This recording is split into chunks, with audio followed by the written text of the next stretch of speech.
things really start to change for you when you go out to Mongolia and you meet the people involved in cashmere production.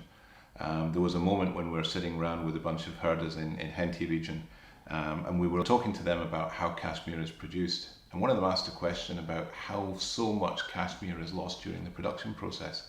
And we realized that actually they'd never seen cleaned cashmere. They didn't understand the process that takes away the guard hair, takes away the rest of the stuff. There has been no real communication between manufacturers and brands and herders before. And just by getting engaged through the SFA, just by going out and meeting people straight away, you're improving the understanding, you're helping people to work towards this common goal. And that's a big eye-opener. And suddenly you realize actually, just because of the job you do, being out there in Mongolia and working with the people, either directly or through the SFA, does make a huge difference on the ground. The SFA is also a unique collaboration between the market, the brands and the manufacturers and the retailers who use cashmere and benefit from cashmere, and the communities on the ground.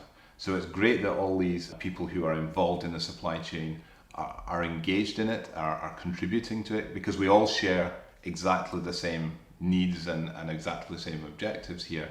And it's unique in that, because what it means is that when we're working together in this way, we can really make things happen all the way through the supply chain and connect consumers by that right the way through to the original production. It's always been the very long-term objective that eventually we'd be able to produce cashmere in sustainable means and trace that through the supply chain to a finished product.